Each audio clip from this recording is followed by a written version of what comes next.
Hey, good people. Hey.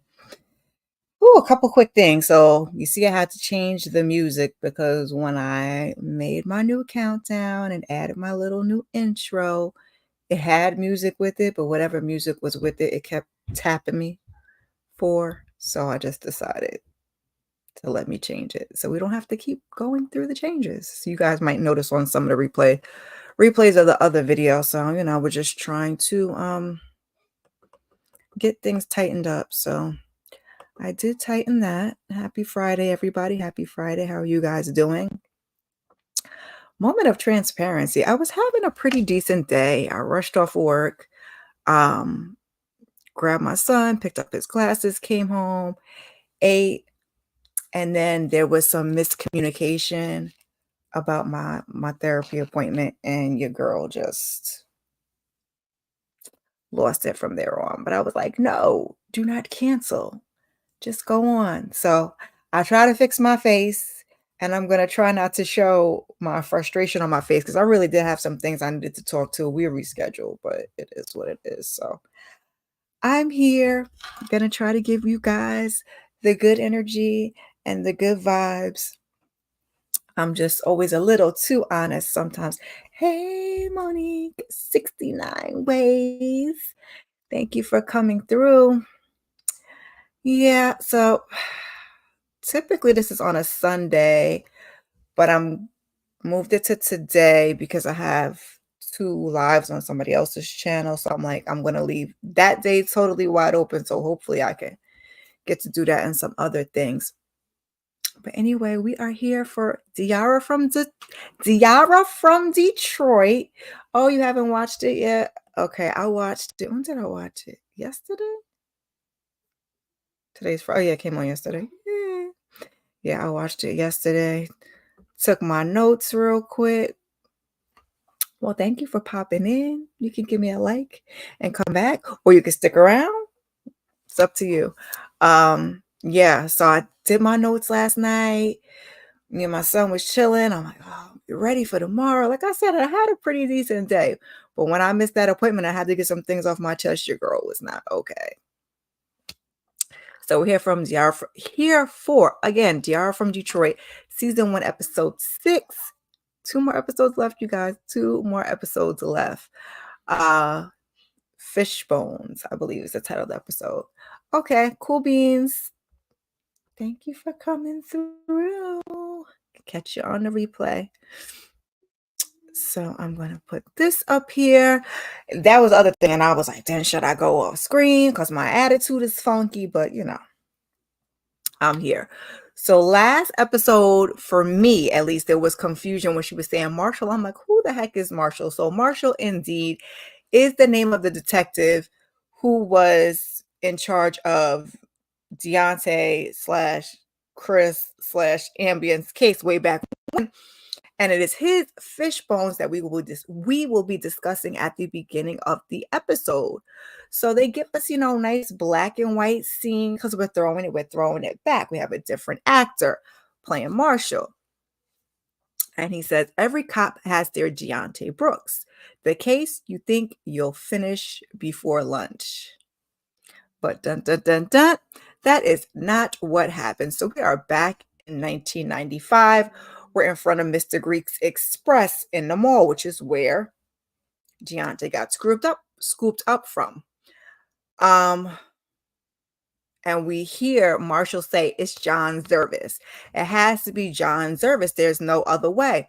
And in his notebook, he has scribbled down, like, is it a mob front? Now, at this point, he is back at the precinct talking to his partner, Chambers, who is played by Danny Johnson, who we know from things like Daredevil and Luke Cage, bunch of other things. He doesn't think that it's a coincidence that the kid gets taken 30 feet away from a mob front. We did not figure out what the connection was at all until we got to the end of the episode. So there's that.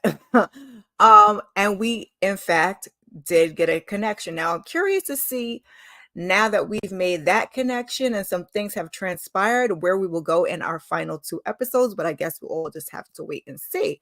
So now the boss comes over And Marshall tells him about a known bagman for the Greek mob named John Zervis. And boy says, I thought I told you to stay on the mom. When they say that, you already know what it is, and you already know they in his pocket. So Marshall says his CI swears that Mr. Greek's Express is nothing but a front. His partner chimes in and says the kid wanders in and Zervis was working security and has to keep him quiet. Now, I'm trying to think in my head, and I can't remember. You guys can get down in the comment and refresh my memory. Or if I remember by the time we get to the end of the recap, I'll bring it up. But I'm trying to think of what exactly it was that Deontay saw that got him scooped up. So, of course, they say that Zervis, his alibi, he was at the strip club. No, before we even get to that, Zervis is at Mr. Greek's Express every day at noon, but the boss does not want to hear any of it. He says he has the alibi, and the alibi is that he's at the strip club. So, of course, later we are going to see Marshall approaching Zervis, saying that he knows he took Deontay, but he sticks to his alibi. But Marshall, he's not buying it, so he goes over to the strip club to question the dancers, and that doesn't seem to get him much of anywhere. Unless he's gonna put up that paper, they don't have nothing to say to him. You know how our people are with the police. So he goes on a stakeout, and his partner comes to join him, even though he is telling him, like, listen, you need to let this go. Like, this is what Captain said, or whatever the boss's name is. And he says these cases are like fishbones. They get stuck in your throat, and basically, like, they just won't go away, and you kind of can't rest. But here we are. So he also tells him that if they don't find the kid in the first 48 hours, it probably ain't gonna happen. And we know that to be true of any case where somebody gets snatched, abducted, picked up. That's where there's a whole TV show based upon the first 48. Depressing show. My parents used to watch that, and I tried to watch it, and I was like, this is a little bit too much for your girl. So, what do they spot? A green Impala. And much like Diarra, off goes Marshall into the night, solo dolo, to get into some trouble. Okay, his partner Chambers is still sitting in the car, and he follows and sees who Zervis is talking to. Now, there's someone in this Impala, but we don't see who it is. And then we hear shots, and Marshall turns around to run back to the car, but it's too late. Um, his partner is going. He's bleeding. He's trying to, like, write on his hand, and it looks like a star. I'm gonna air quote in blood, and we hear him say, this is Marshall again, looking for Deontay cost him everything. And all he learned was there was a lot to be said about the unsaid. So sometimes keeping your head down and your mouth shut is the right, it's the right mood, it's the right thing to do to make sure um what the heck am I saying?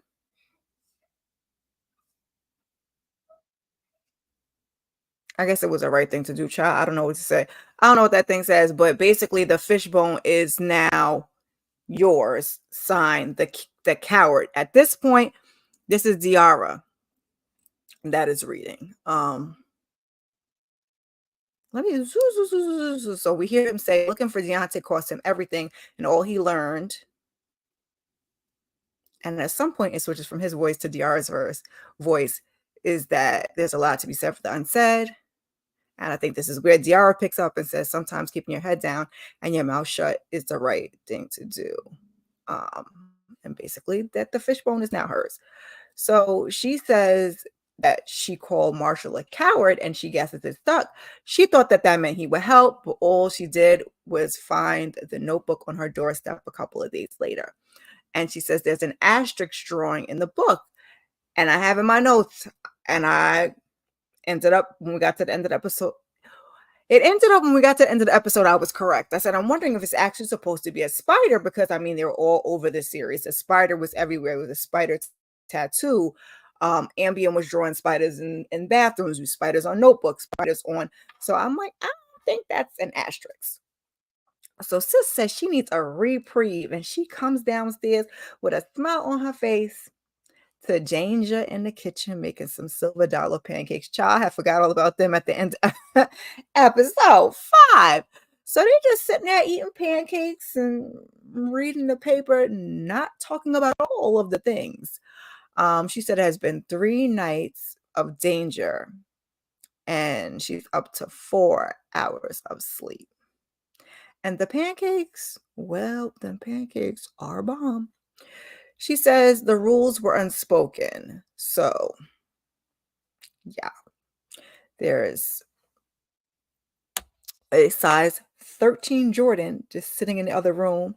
She says she doesn't mention the case or putting it or it putting her on a collision course with the Greek mob or the cop who wanted answers. So she's not telling him any of the things. Now, I thought part of what she also wanted, other than that security and that little, was some safety and security from danger, but you're not being upfront and transparent and sharing. So now, Diarra may have thought she was being discreet, but the next day she's at school and we see her get a text from Moni, and she's texting her about danger, and she says that she has just been enjoying his company. Sis says that she's seen the footprints in the snow back and forth between his place and hers. I was like, ooh, Moni is on the case. Moni, you better put your notes together. So she's asking Moni if she's okay. Um, and she says it has been weird, but Moni says she's good. What's up with Zervis? Moni's not here to play with us. Oh, you know what I did do? We got our little suspect. So Miss Vonda was our first suspect. We didn't cross Miss Vonda out. Then it was Tony. We didn't cross Tony out. So now Zervis is here on our suspect board. So Swat is having a meeting with his brother. Well, not really a meeting. They're kind of walking and talking, going to or from somewhere.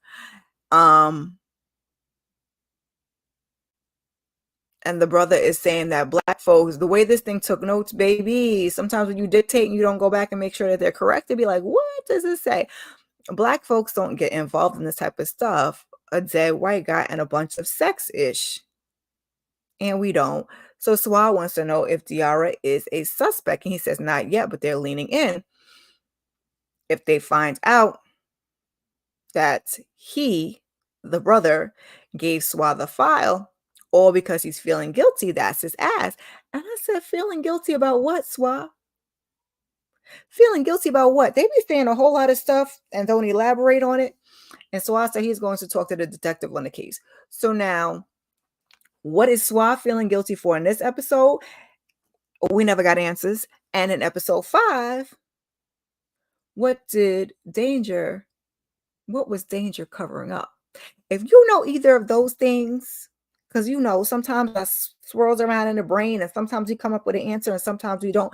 But if you know the answer, feel free, or have a suggestion as to what the answer may be, feel free to get down in the comments and let your girl know, because yeah. So at school, T and Diarra are putting it together on another board. See, I put up my suspect board for you. But this time, it's on a chalkboard. So Diarra wants to know, is Ambien avenging his kidnapping instead of solving it? And then T's like, and you still want to find him? So Diarra says he owes her an explanation, and that he does. Because he had her picture frame, so maybe he just kind of fell for her inadvertently, but it's like you got her in this whole twisted thing where everybody's saying you're a con man because Miss Goldie, I think her name was Goldie, who was the mob fixer in episode 5, said you was a con man. And now in this episode, Zervis, again, is going to reiterate that Chris/Ambien/Deontay is the con man. So, but T says he has other problems. He said he cannot get the DJ out of his house. He said they have had the sex. They have had the sex. Sir is searing salmon and painting accent walls. I said, okay, well, earn your keep. And Diarra thinks that T likes him, but he says he doesn't. And I had in my notes, I just hope homeboy isn't a hobosexual. And the minute that I typed it, Reggie said the same thing. First they're sparing for roaches, then it's a sinkhole, and blah, blah, blah, blah, blah, blah, blah. So Diarra wants T to keep him close since he saw her at the sex party spot, because this is the only person that's left at this point. The Russian is gone. The rest of these people don't know her. She's gotten rid of the phone. She's gotten rid of the jacket. I feel like some way, somehow that could possibly come back. Then again, this is only eight episodes, so maybe not, but she just didn't dispose of it well, if you asked me. So now I said, there's a kid on his Nintendo Switch not paying good attention at all as Diarra gets scooped up by who knows. But then, boom, we see her. She's at Mr. Greek's. Whole episode, we got black and white titles, and this one is Three Nights of Service. So she's sitting down with the guy who disposed of Tank in the last episode. Zervis. Zervis got rid of Tank in the last episode. Who was he played by? He was in a bunch of things. Oh, I can't think of right now. Um, Paul Ben Victor. Was it Everybody Hates Chris? He was in a bunch of things. The Wire. He was in a bunch of things. So,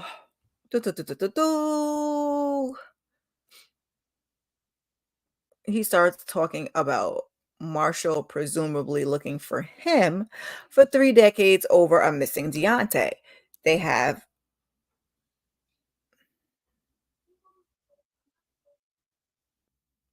I guess what the notes are supposed to say is they never found, the kid wasn't found, and he never heard about it again until 2 months ago. Someone black, he kept saying, because she was like, why do you keep saying black? Shows up looking for money in regards to the Deontay thing, presumably is Deontay slash Chris himself, and says, and then he just disappears. He was supposed to show up for the shakedown, and he puts his phone down on the table to show the photo of who actually did show up, which was her. So still, our question is, where is Chris? Clearly the Greeks don't have him, or maybe they might, but Zervis doesn't have him. So I'm curious to know where he is, if he's safe. Who was that at the beginning of episode 1 that looked like they didn't make it? Was that Chris? Because she said she should have never went looking. I don't know. And we have 2 episodes left to find out. So young man comes to town, makes love to a school teacher while whole time she is unaware he's a con man. Like I said, this is the second time that our girl Diarra is hearing that Chris slash Ambien slash possibly Deontay is a con man. So here's Diarra's version of the story. She says mob guys smuggling them things through a pizzeria and Euro shop because they had to go over a whole thing. Is it Giro? It's Euro, right? I still say gyro. I mispronounce it. It is what it is. Kidnaps child witness and years later sends a hitman to clean up his mess. A hitman whose phone only calls one place. And of course, they're going to hit us with that good old flashback. Then Diarra clocks. She probably shouldn't have said that. But this is exactly what Diarra has been doing all season. Y'all just living right there on the edge, saying stuff that she don't have no business saying. Oh, child, pause for the cause. It's a kid break. Like the video.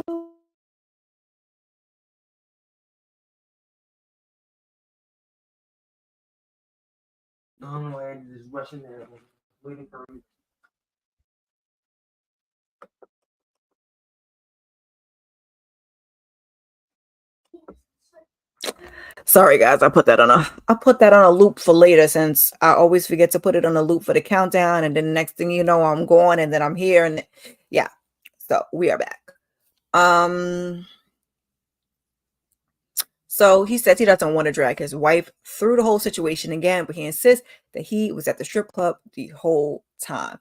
He says that he is trying to keep it light and that her soon to be ex golfs with some very important people. Baby, who is Swa? Like you got me having my good eye on everybody now, and we're only gonna get but so much information because, like I said, we only have 2 episodes left, and they only about like 45 minutes each. So he gives her until Friday to make a decision. What decision exactly are we supposed to be making? I was asking myself, and she's not sure if it's the Russian's phone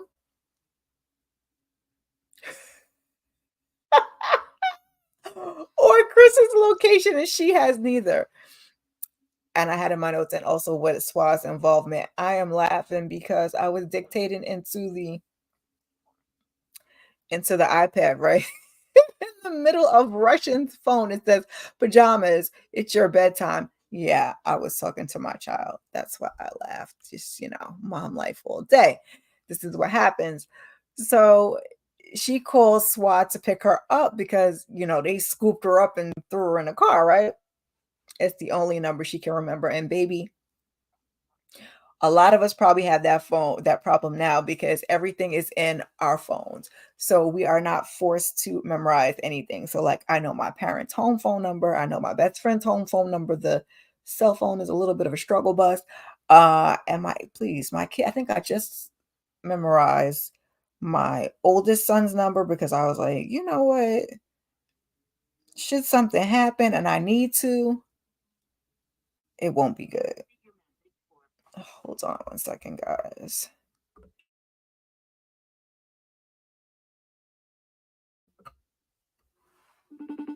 Oh, sorry, I'm trying to FaceTime my child because he can't find his phone.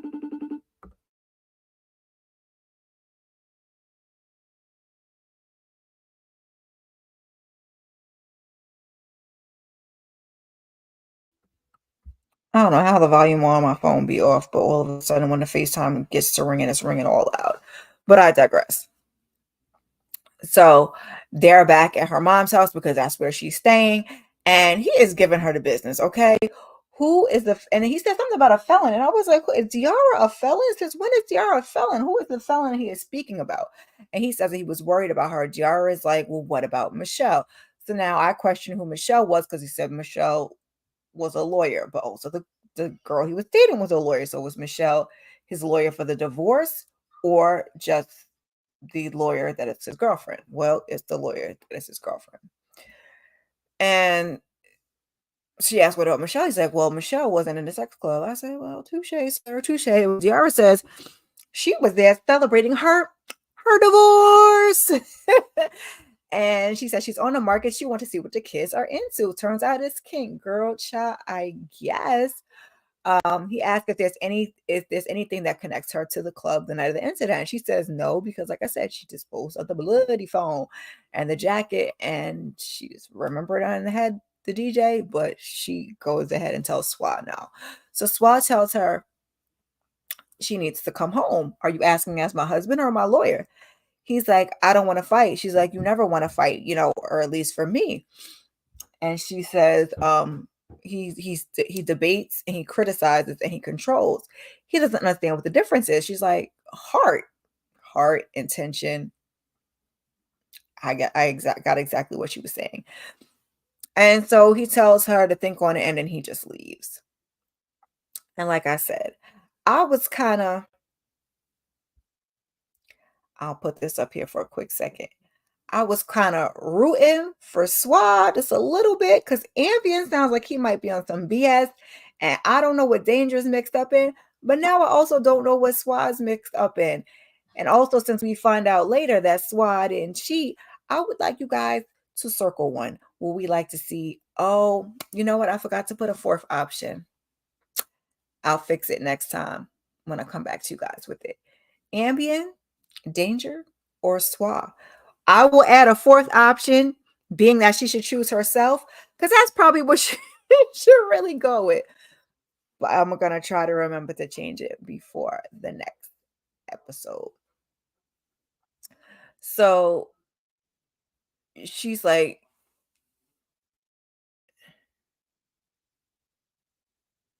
she starts off thinking about Swa, um, saying that he's not cheating, and the new girlfriend, like, because Diarra goes to that place in her mind where she runs stuff back and she recalls things. So we go back to Swa, I think it was in the hallway to school, saying that he didn't cheat, and the new girlfriend, when Diarra met her, saying that they didn't start dating till after the fact that the two of them were separated, and that leads her to surmise that the strippers were also lying. Everybody got their story together. She believes Swa and Michelle got their story together. She believes all the strippers got their stories together. So we go back to the chalkboard of evidence. This thing, just, you have to be very, very delicate with it. Now hers looks a lot different than mine, but this is the suspect board of what I have, where we have been so far this season. So Diarra says that they have got to go talk to the strippers, and I said, good luck. She remembers what one of her students said. So now we got to call Wandrika's uncle, because Wandrika's uncle was dating a retired stripper. So we got to give him a call. And Diarra feels like, it's been 30 years, so they'll all have forgotten the lie. Plus, when Marshall pulled up, he had a badge. And like I said, you know how we feel about people with a badge. So Diarra has gotten the ladies together. She got an old school camcorder from the school. And now we got Miss Cinnamon, who is now working at the DMV. We got Rolex with 3 X's, who got herself a job at Target. Honey and Ebony Poles, who is a paralegal now. So she enlists Aja to do their hair as part of her helping the community, because our girl Aja's trying to get ahead. She's trying to be, I said 30, I think it's 35 under 35. I think I said 30 under 35, something like that. I think it's 35 under 35. It don't really matter, but we know where we're going with this. So she told the ladies that she was making a documentary on strippers as the keepers of Detroit's oral history. Baby, the overlooked and the underserved are always the ones that got those stories. The strippers got the stories, because everybody comes in and they start running their mouth. The older folks in the community, they always got the story for you too. If you go sit down, like the guy on the bus, go ask them what's going on. They're gonna give you tea. Very good oral historian. So if you got somebody in your family that you could reach out to and get that information, do it before you can't anymore. So she lets them talk, and all she really wants to know is about the day that Deontay went missing. But she's trying to loosen them up first. So she's like, tell me about the day of the OJ verdict, which at first I was like, is she loosening them up by talking about the OJ verdict? And I totally forgot that Miss Vonda had said that she looked away for a second because the OJ verdict came in, and that's when Deontay got scooped up. Took your girl a minute. And also, BT Dubs, RIP OJ Simpson. It's just so ironic that we're talking about OJ Simpson in this series, and he just passed the other day. So not going to get into the politics of it all, but we will just simply say that. So they start off talking about Flora, who is MIA, and that's also the one that used to mess with Wandrika's uncle. So Flora advocated for the ladies and asked if they could dance that day, because she knew it would probably be a cute coin made. So Diarra asked if there were any white people in there to mess up the vibe. And they say no. Oh, wait, the one Greek. But he came after. And they said, and he wasn't a fan of the legal system either. And Diarra asked, are you sure the Greek guy was there? And one of them was like, yeah, I gave him a dance before the show.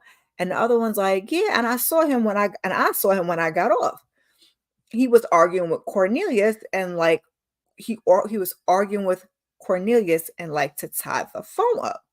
So Diarra's like, so you're sure you saw him at the beginning of the show and at the end, but nobody saw him in the middle? The ladies kind of confirm somewhat. So now this blows a hole in Diarra's mind in Service's alibi.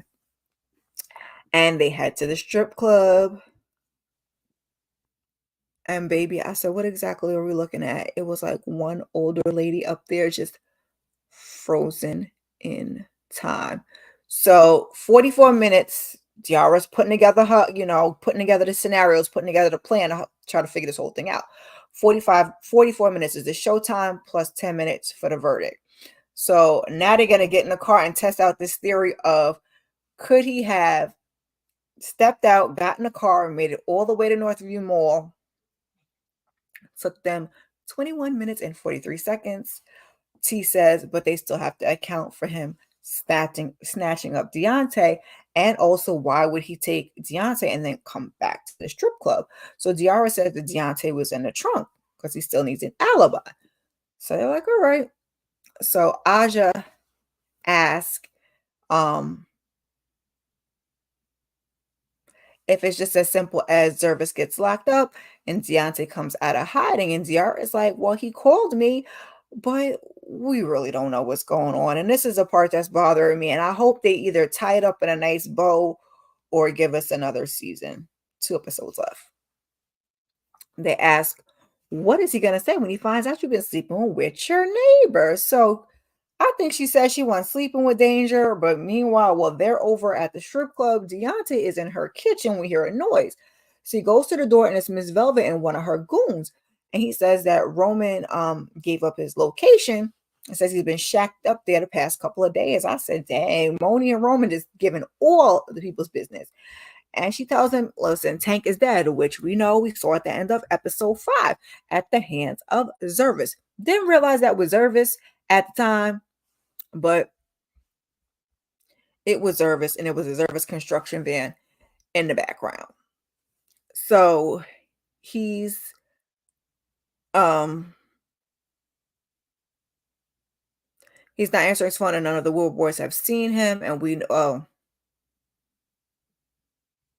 Velvet is saying he's not answering his phone. None of the Woodward boys have seen him, and we know this to be true, like I said, because of the end of last episode. So she says the Greeks are walking back a 30-year truce. Only folks I can trust now is family, and she needs to know if they're still family. So we don't see his answer. I don't know what the 30-year truce is. I guess they have, since it's all about the game, I guess it's a territorial thing. But I'm not quite sure. I know Velvet feels like they overstepped their bounds, but she doesn't necessarily know why. So, like I said, I'm hoping we can kind of pull this whole thing together. Jeez, this looks speed up. That plant might need some water. So Diarra and her crew, they're still at the strip club. They playing pool. They talking hella shit.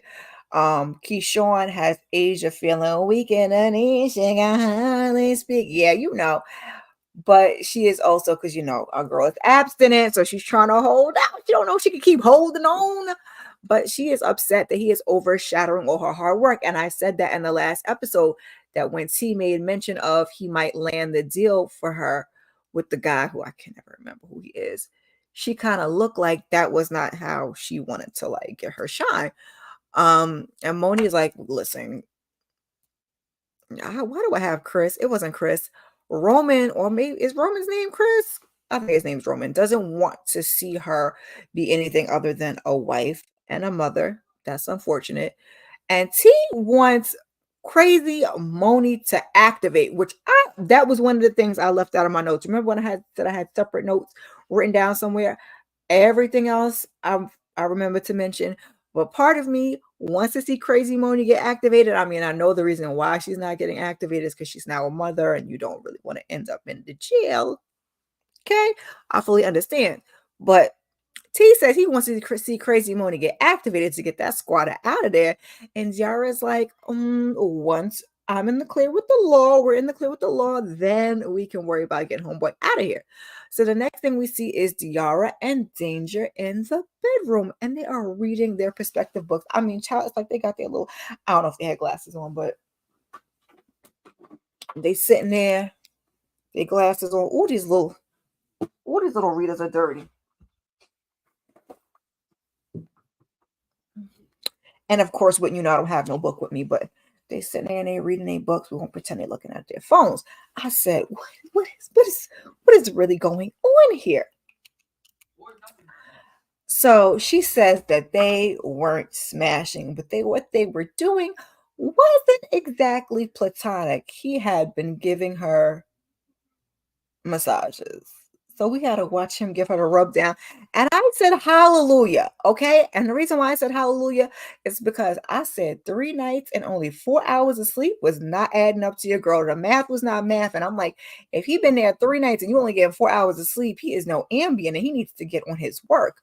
But massages, that is why. So somebody rings her doorbell, that is. So she goes on downstairs. Now, mind you, Danger's still upstairs in the bedroom.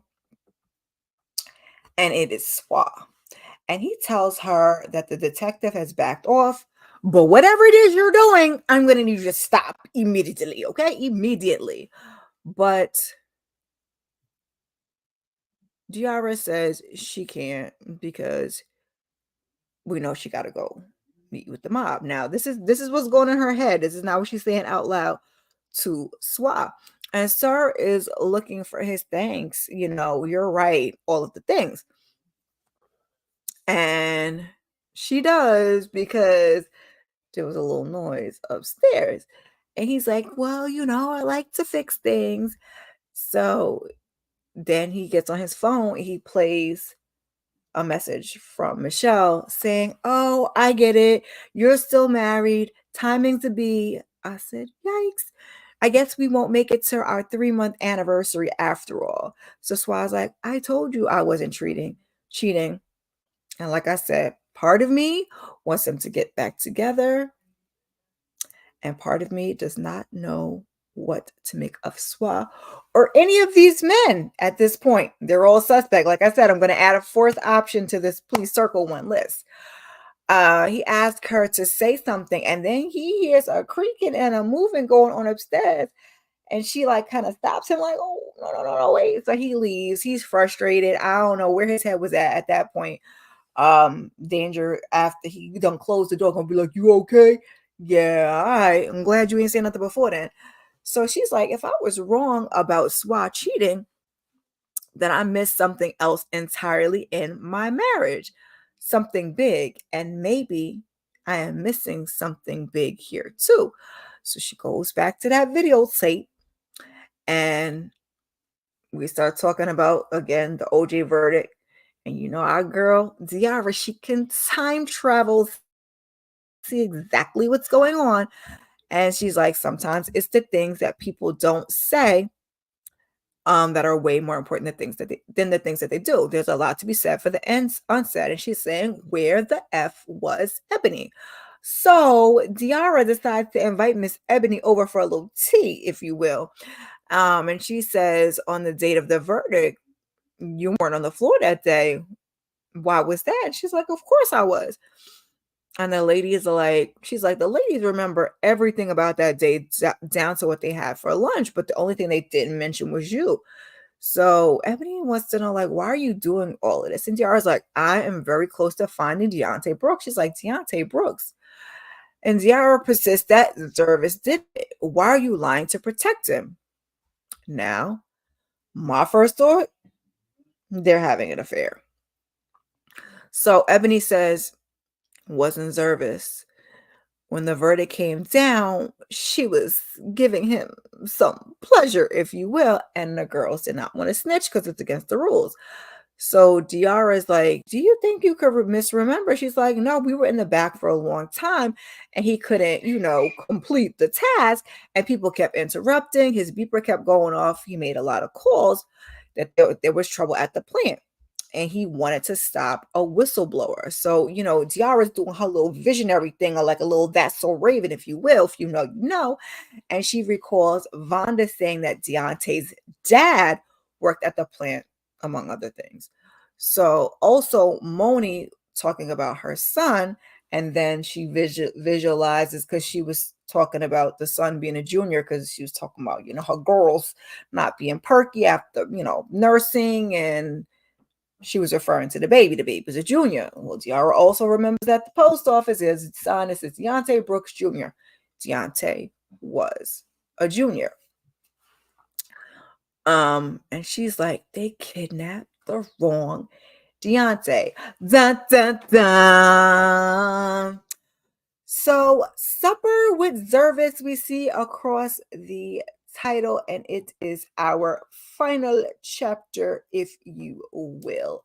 So, she told him she doesn't have what he wants. She got rid of it. Now she's referring to the phone. And also, you were at Eden the whole time. You weren't even interested in that kid. You were looking for Senior. Diarra. She always plays her whole entire card. I mean, whole doggone hand, and I just don't get it. What would I want with him? Deontay Sr. had a lot of friends, Diarra says, and when he called a strike, people listened. The plan was to shut him up. But some dumb henchman took some henchman took Deontay Jr. instead of Senior. Yikes, that's a big mistake. He is probably, my opinion, no longer with us because that is a huge fumbling of the ball, if you will. Didn't matter to you because you still got what you wanted. Senior was so bereft, he climbed himself into a bottle. The strike never happened. I don't even know what that says, but he's calling her delusional. And she says, I don't think she said this out loud, but Chris picked the PK plan or the PRK plan. I forgot what the name of the plan was, on purpose because his father was jeopardizing the mob's cash cow. And that's how the whole thing got started. So he figured he would take it back to his roots, if you will. So she starts to, poke the bear and tell him that his grandson is in jeopardy, that she had emailed Miss Juanita over at the CPS about all his misdeeds with the children's. And she's like, it sucks when children become collateral damage. And sir, he was just as cool as a cucumber. And he asked her, like, what do you want? And she wants to know everything.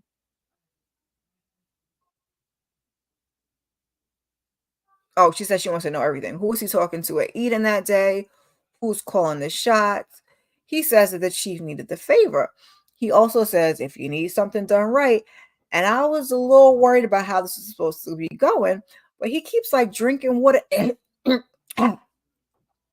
He keeps drinking water. He's clearing his throat. I was like, wait a minute, what's going on here? So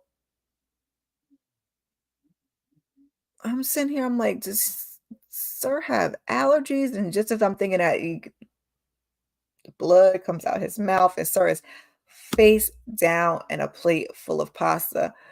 I said, oh my God, she has really stepped in. And now our girl Diarra is always for the action, the drama, and something that she may not be able to get herself out of it. So we see her looking around and she recalls, because like I said, she got that little vision when the waiter put the plate on the table, he had a spider tattoo in his hand. This is when she remembers, like I said, dun, dun, dun. It wasn't an asterisk. It wasn't an asterisk Marshall's partner was drawing. It was a spider. I said that at the beginning of the episode because I had that in my notes because I was like, I don't know why she's not connecting those dots, looking at it in the book, knowing what she knows. Now, Marshall might not have known that, but I felt like Diarra should have been able to pick up on that. So Diarra grabs her stuff, baby, and she's running out to the door. And she runs out to, it's the D, so it's snowing, and she gets snatched up and thrown in the back of somebody's trunk. I said, damn, it's the second time you get snatched up again, and clearly you're not going here because, So the cops pull up and go in racing, and baby, that is where the episode ends, y'all. Ooh, Lord. Let's see if I can change this. I'll do it. I'll do it that way as we go out. Um, yeah, y'all. This series is so good to me. Okay. We got 2 more episodes left. I got a bunch of questions. I didn't even put all my questions down. So now when I update this, we can cross Zervis off the list because it wasn't Zervis. So Vonda is out, Tony is out, and Zervis is out. Now Zervis is gone, so we don't really have to worry about him. Miss Vonda and Mr. Tony, they might not be all the way clear, but I'm pretty sure they're clear of the whole Chris Deontay thing. And are we for sure that Chris is Deontay and Deontay is Chris? It would seem at this point it would seem so. At the beginning, there was a little hesitation, there was a little doubt with some people. Like I said, I'm also going to add an option for her to choose herself, circle one ambient danger swab, or choosing herself. Just to give you guys something else. This did lift my mood up a little because, like I said, when I came on here, baby, I was in a bad way. First, I was going to cancel. Then I'm like, oh, I'll come on early. And then I was like, I don't want to mess it up because I already said I set it up for 10. But as it were, there aren't that many of you. Y'all are relatively quiet tonight, which is fine. I appreciate you guys just coming through and giving a listen. I hope that I, gave you whatever because gave you my all and gave you a good recap. Like I said, my bad. I have to learn to go off the camera when I'm reaching for stuff. Put my candle out. I lost that thought. I hate when that happens. It's been a day. But your girl is, trying to stay consistent. Welcome to all my new subscribers. I see 1 or 2 of you have popped in. Hopefully YouTube will treat me a little better going forth. Yeah. Told you guys I changed some things up at the beginning. For anybody coming through on the replay, which is probably how most of you will be seeing this video, and that's perfectly fine.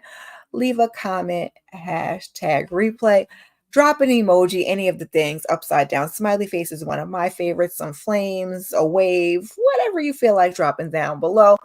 It just helps your girl with that engagement, okay? And also, your girl's got goals, so please help a sister out. Share this video where you share your videos.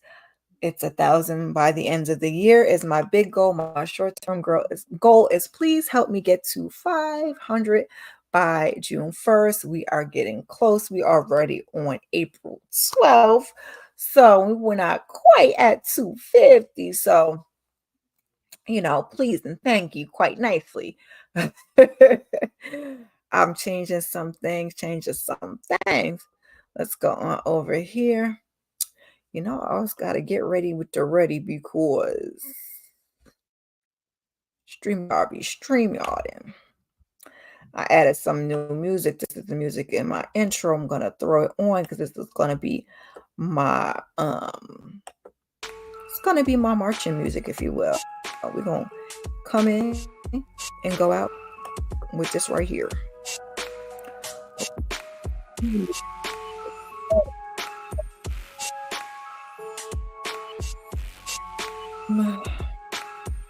Up here. So I did Summer House Martha's Vineyard episode, was that 3? I think it was episode 3. And like I said, YouTube ain't showing me no love. So please go on over there and show your girl some love and catch the replay of that. We did Diarra from Detroit tonight. Not too sure if I'm going to be moving it back to Sunday next week or not. Tomorrow on a late night. Hopefully I will have my mood together, y'all. I'm going to either go have a drink or have a cup of tea. Go take some magnesium and some ashwagandha. Maybe watch something with my son and kind of just zone out for the rest of the night and try to lift my mood up and start fresh. So tomorrow on a late night, we are going to attempt to do Love and Marriage DC season finale and part 1 of the reunion on a late night. Keep your notifications on. I'm thinking around 11:15-ish. Hopefully I don't have to move it back. hoping to not be on longer than like an hour and 15 minutes, hour and a half max, because we're doing 2 things. But I also want to try and get some reunion pictures if I can. So that's why, we're doing the first reaction. It's kind of difficult, but we are definitely going to give it a shot. But I did that so that I could free up Sunday, because Sunday I am doing 2 things on English 71's channel. What are we doing first? A Friend of the Family. That was that Peacock series from, I believe, 2022 that was based on, it's called A Friend of the Family, if I can just say that, based on Abducted in Plain Sight from Netflix, baby. If you don't remember that was okay. So we're going to be doing that. I'm going to be doing that on her channel with a couple of other ladies on a panel. And then later on in the evening, we're going to be doing Ready to Love Season 9, Part 2 reunion. Me and Shayna MCD will be accompanying her. So check me out over there. I'm going to try and remember the street. Actually, I think I did put A Friend of the Family up here already.